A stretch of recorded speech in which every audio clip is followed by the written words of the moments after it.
ಮನಸ್ಸಿಟ್ಟು ಕಿವಿ ಕೊಡಿ, ನಿಮ್ಮ ಮನಸ್ಸಿಗೆ ನಿಮ್ಮಾಪ್ತನ ಪಿಸುಮಾತು.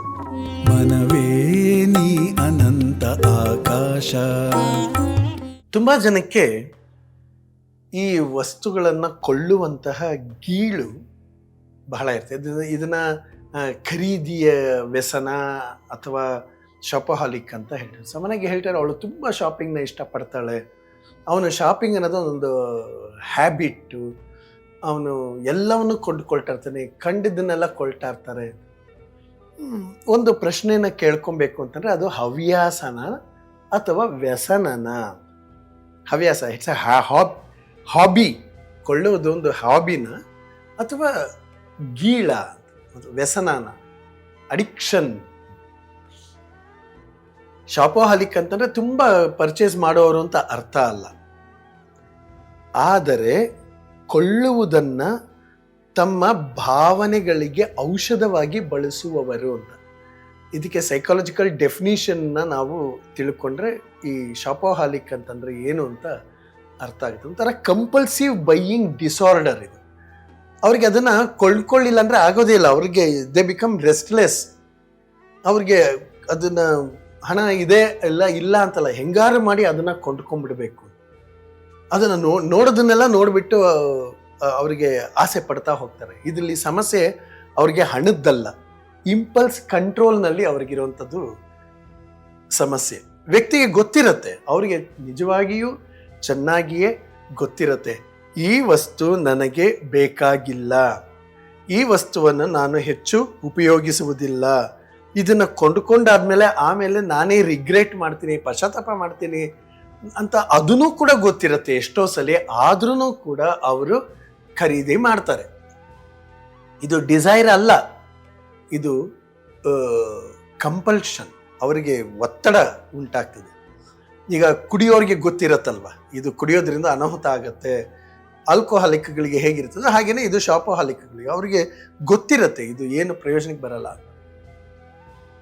ಇದು ಯಾಕೆ ಆಗತ್ತೆ, ಶಾಪೋಹಾಲಿಕ್ ಆಗುವಂತಹ ಕಾರಣಗಳು ಏನಿರಬಹುದು ಅಂತ ಅಂದ್ಬಿಟ್ಟು ಸ್ವಲ್ಪ ಆಲೋಚನೆ ಮಾಡಿದ್ರೆ ಅಥವಾ ಅದನ್ನು ಗ್ರೌಂಡ್ ರಿಯಾಲಿಟಿ ನೋಡಿದ್ರೆ, ಅವರು ಎಮೋಷನಲ್ ಆಗಿ ವಾಯ್ಡ್ ಇರ್ತಾರೆ. ಒಂಟಿತನ, ಪ್ರೀತಿಯ ಕೊರತೆ, ನಿರ್ಲಕ್ಷ್ಯ,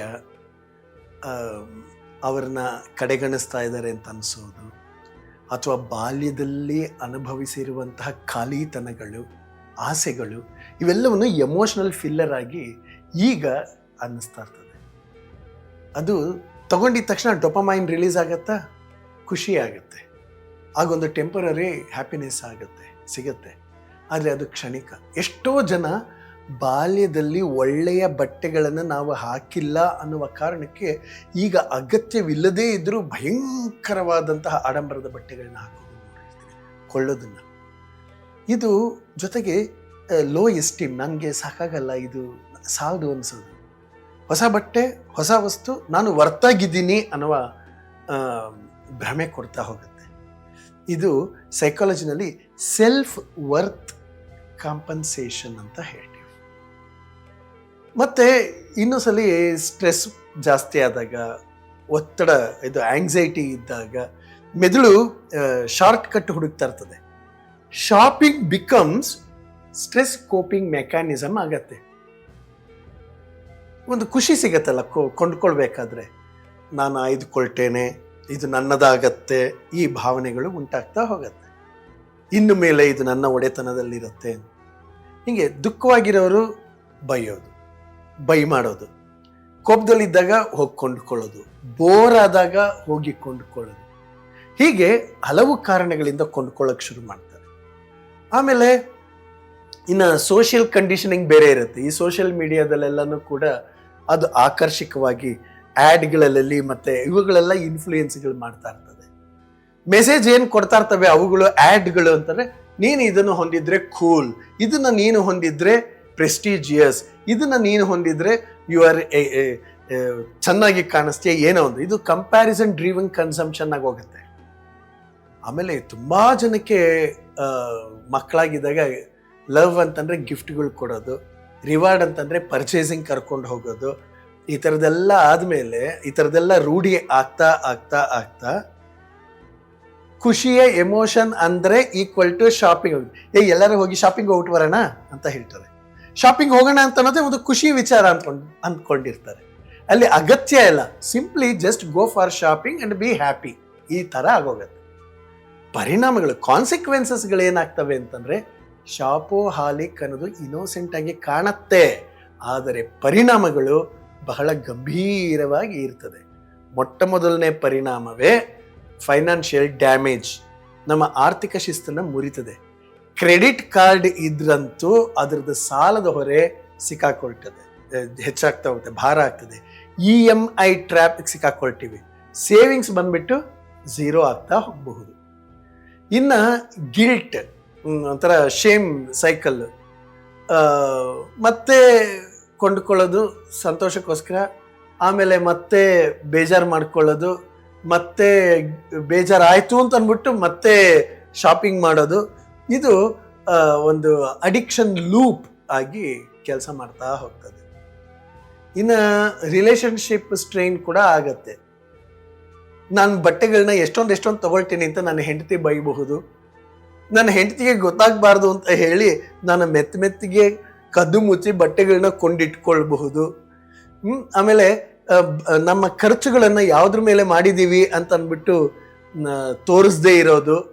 ಇದೆಲ್ಲ ಆಗ್ತಾ ಹೋಯ್ತು ಅಂತಂದ್ರೆ ಟ್ರಸ್ಟ್ ಇಶ್ಯೂಸ್ಗಳು ಪ್ರಾರಂಭ ಆಗ್ತಾ ಹೋಗುತ್ತೆ. ಇನ್ನು ಎಮೋಷನಲ್ ಡಿಪೆಂಡೆನ್ಸ್ ಕೂಡ ಆಗ್ತಾ ಹೋಗುತ್ತೆ ಈ ಶಾಪೋಹಾಲಿಕ್ಕಿಂದ. ಶಾಪಿಂಗ್ ಇಲ್ಲ ಅಂತಂದರೆ ಇರಿಟೇಷನ್ನು, ಶಾಪಿಂಗ್ ಮಾಡ್ತಾ ಇಲ್ಲ ಅಂತಂದರೆ ಒಂಥರ ಎಂಟಿನೆಸ್ಸು, ರೆಸ್ಟ್ಲೆಸ್ನೆಸ್ಸು. ಯಾವಾಗ ಇವೆಲ್ಲ ಶುರುವಾಯಿತು ಅಂತಂದರೆ as he is or she is shopaholic ಆಗಿದ್ದಾರೆ ಅಂತ ಅಂದ್ಬಿಟ್ಟು ಇವೆಲ್ಲನ ಅಡಿಕ್ಷನ್ದು ಸಿಂಪ್ಟಮೇ ಆಗಿರುತ್ತೆ. ಈ ಬಿಹೇವಿಯರಲ್ ಸೈನ್ಸ್ ಏನು ಹೇಳುತ್ತೆ ಅಂದರೆ, ಶಾಪಿಂಗ್ ಅಡಿಕ್ಷನ್ನಲ್ಲಿ ಡಿಸಿಷನ್ ಮೇಕಿಂಗ್ ಇರ್ತದಲ್ಲ, ಪ್ರಿಫ್ರಂಟಲ್ ಕಾರ್ಟೆಕ್ಸ್ ಮತ್ತು ಎಮೋಷನ್ದು ಲಿಂಬಿಕ್ ಸಿಸ್ಟಮು, ಇವೆರಡರ ಮಧ್ಯದಲ್ಲಿರುವಂತಹ ಬ್ಯಾಲೆನ್ಸು ಕಳೆದು ಹೋಗಿರುತ್ತೆ. Emotion wins over logic.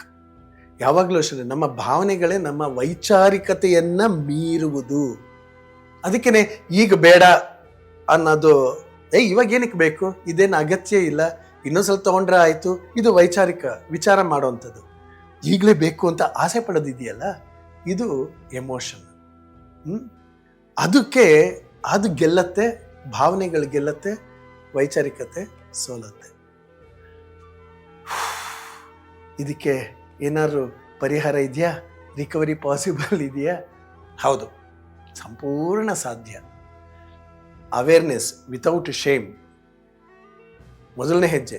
ನಾನು ಬ್ಯಾಡ್ ಅಲ್ಲ, I am coping wrong way, ನಾನು ಬೇರೆ ದಾರಿನ ಬಳಸ್ತಾ ಇದ್ದೀನಿ. ಶೇಮ್ ಅಡಿಕ್ಷನನ್ನು ಇದು ಹೆಚ್ಚಿಸುತ್ತೆ. ಬೇಡ, ಇದು ಸುಮ್ಮನೆ ಅದಕ್ಕೆ ದಂಡ. ಆಮೇಲೆ ಐಡೆಂಟಿಫೈ ಎಮೋಷನಲ್ ಟ್ರಿಗರ್ಸ್. ಪ್ರತಿ ಶಾಪಿಂಗ್ ಅರ್ಜ್ ಬಂದಾಗ ಮಾಡಬೇಕು ಅಂದರೆ, ಏನಕ್ಕೆ ನಾನು ಯಾಕೆ ಇವಾಗ ಶಾಪಿಂಗ್ ಮಾಡಬೇಕು ಅಂತ ಅನ್ಕೋತಾ ಇದ್ದೀನಿ, ಸುಮ್ಮನೆ ಅಗತ್ಯ ಇಲ್ದಿದ್ರು. ನಾನು ದುಃಖದಲ್ಲಿದ್ದೀನಾ, ಆ ದುಃಖ ನಿವಾರಿಸ್ಕೊಳ್ಳೋದಕ್ಕೆ ಯೋಚನೆ ಮಾಡೋಣ. ನಾನು ಸ್ಟ್ರೆಸ್ಸಲ್ಲಿದ್ದೀನಾ, ಏನದು ಸ್ಟ್ರೆಸ್, ಅದರಿಂದ ಹೊರಗಡೆ ಬರೋದಕ್ಕೆ ನೋಡೋಣ. ನಾನು ಒಂಟಿಯಾಗಿದ್ದೀನಾ, ನೋಡೋಣ. ಇನ್ಯಾರಾದರೂ ಸಾಮೀಪ್ಯ, ಆಪ್ತತೆ, ಆತ್ಮೀಯತೆಯನ್ನು ಪಡ್ಕೊಳ್ಳೋಣ. ಶಾಪಿಂಗ್ ಅಲ್ಲ, ನಮ್ಮನ್ನು ಎಮೋಷನ್ಸ್ನ ಅಡ್ರೆಸ್ ಮಾಡ್ಕೊಬೇಕು. ಎಮೋಷನ್ಸ್ ಏನು ಅಂತ ಗುರುತಿಸ್ಕೊಬೇಕು. ಆಮೇಲೆ ಇನ್ನೂ ಒಂದು ತಂತ್ರವನ್ನು ಉಪಯೋಗಿಸೋದು ಅಂದರೆ ಡಿಲೇ ಟೆಕ್ನಿಕ್. ಕೊಂಡ್ಕೊಳ್ಳೇಬೇಕು ಅಂತ ಅನ್ನಿಸ್ದಾಗ 24 hours ರೂಲ್ನ ಇದನ್ನು ಮಾಡೋದು. ಇಂಪಲ್ಸ್ ಕಡಿಮೆ ಆಗುತ್ತೆ. ಅಂದರೆ ಇವತ್ತು ತೊಗೊಳ್ಳಲ್ಲ, ನಾಳೆ ತೊಗೊಳ್ತೀನಿ ಅಂತ. ಆಮೇಲೆ ರೀಪ್ಲೇಸ್ ದ ಡೊಪಮೈನ್. ಅಂದರೆ ಶಾಪಿಂಗ್ ಬದಲು ಏನು ಮಾಡೋಣ, ಇವತ್ತು ಶಾಪಿಂಗ್ ಹೋಗ್ಬೇಕು ಅಥವಾ ಮಾಡಬೇಕು, ಆನ್ಲೈನಲ್ಲಿ ಮಾಡಬೇಕು ಅಂತ ಅನ್ಸುತ್ತೆ. ತಕ್ಷಣ ಏನು ಮಾಡೋಣ, ವಾಕ್ ಮಾಡೋದು, ಬರೆಯೋದು, ಅಥವಾ ಯಾರ ಜೊತೆ ಎಲ್ಲಾದ್ರೂ ಮಾತಾಡೋದು, ಮ್ಯೂಸಿಕ್ ಕೇಳೋದು, ಅಥವಾ ಎಕ್ಸಸೈಸ್ ಮಾಡೋದು, ಏನೋ ಒಂದು ಹ್ಯಾಪಿ ಡೊಪಮೈನ್ ಸೋರ್ಸ್ಗಳನ್ನು ನಾವು ಟ್ಯಾಪ್ ಮಾಡಬೇಕು. ಹ್ಯಾಪಿ ಡೊಪಮೈನ್ ಸೋರ್ಸ್ಗಳನ್ನ ಟ್ಯಾಪ್ ಮಾಡ್ಕೊಬೇಕು. ಇನ್ನು ಬಹಳ ಮುಖ್ಯವಾಗಿ ಫೈನಾನ್ಷಿಯಲ್ ಬೌಂಡ್ರೀಸ್ನ ಫಿಕ್ಸ್ ಮಾಡಬೇಕು. Cash only days. ಆಮೇಲೆ ಅನ್ಇನ್ಸ್ಟಾಲ್, ಇದು ಶಾಪಿಂಗ್ದು ಆ್ಯಪ್ಗಳನ್ನೆಲ್ಲನೂ ಅನ್ಇನ್ಸ್ಟಾಲ್ ಮಾಡೋದು. ನೋ ಲೇಟ್ ನೈಟ್ ಬ್ರೌಸಿಂಗ್ನ ನಿಲ್ಲಿಸೋದು. ಈ ಬ್ರೌಸಿಂಗ್ನಲ್ಲಿನೇ ಜಾಸ್ತಿ ನಾವು ಶಾಪಿಂಗ್ಗಳು ಮಾಡೋದು. ಇದು ಎಷ್ಟು ಚೆನ್ನಾಗಿ ಕಾಣುತ್ತೆ, ಇದು ಇರಲಿ ಹಿಂಗೆ ಆಗ್ತಾ ಹೋಗುತ್ತೆ. ಎನ್ವೈರ್ನ್ಮೆಂಟ್ನ ಚೇಂಜ್ ಮಾಡೋದು. ಎನ್ವೈರ್ನ್ಮೆಂಟ್ ಚೇಂಜ್ ಮಾಡಿದಾಗ ಬಿಹೇವಿಯರ್ ಚೇಂಜ್ ಆಗತ್ತೆ. ಇನ್ನೂ ಸಿವಿಯರ್ ಆಗಿ ಇದೆಯಾ, ಆವಾಗ ನಾವು ಪ್ರೊಫೆಷನಲ್ ಸಪೋರ್ಟ್ನ ತಗೊಳ್ಬೇಕು. ಸಿವಿಯರ್ ಕೇಸ್ ಇತ್ತು ಅಂತಾರೆ CBT, ಕಾಗ್ನಿಟಿವ್ ಬಿಹೇವಿಯರಲ್ ಥೆರಪಿ ಅಂತ ಹೇಳ್ತೀವಿ. CBT, cognitive behavioural therapy. ಮತ್ತು ಫೈನಾನ್ಷಿಯಲ್ ಕೌನ್ಸಿಲಿಂಗ್ ಹೋಗಬೇಕು. ಇದು ವೀಕ್ನೆಸ್ ಅಲ್ಲ, ಇದು ಮೆಚ್ಯೂರಿಟಿ. ಶಾಪಿಂಗ್ ನಮ್ಮ ಜೀವನವನ್ನು ಸುಂದರವಾಗಿಸಬೇಕು. ನಮ್ಮಲ್ಲಿ ನಮ್ಮ ಜೀವನದ ಖಾಲಿತನವನ್ನು ಮುಚ್ಚೋದಕ್ಕೋಸ್ಕರ ನಮ್ಮ ಶಾಪಿಂಗು ಮುಂದಾಗಬಾರ್ದು. ನಾವು ವಸ್ತುಗಳನ್ನೇನೋ ಹೊಂದಬಹುದು, ಆದರೆ ವಸ್ತುಗಳು ನಮ್ಮನ್ನು ಹೊಂದುವಂತೆ ನಾವು ಅದಕ್ಕೆ ಅಡಿಕ್ಟ್ ಆಗಬಾರ್ದು. ಅದಂತೂ ನಿಜ. ನಾವು ಖರೀದಿಸೋದಕ್ಕಿಂತ ನಾನು ಯಾರು ಅನ್ನೋದನ್ನು ಮುಖ್ಯವಾಗಿ ಗಮನಿಸ್ಕೊಳ್ಬೇಕು. Thank you. ಮನಸ್ಸಿರುವವರಿಗೆ ಮಾನಸಿಕ ಸಮಸ್ಯೆಗಳು ತಪ್ಪಿದ್ದೇನಲ್ಲ, ಹೃದಯ ಇರುವವರಿಗೆ ಭಾವನೆಗಳ ತೊಳಲಾಟವು ಕೂಡ ತಪ್ಪಿದ್ದೇನಲ್ಲ. ಸಂಘರ್ಷ, ಸಮಸ್ಯೆ, ಒತ್ತಡ, ಆತಂಕ, ಸಂಘರ್ಷ ಇವೆಲ್ಲವೂ ಇದ್ದೇ ಇರ್ತದೆ.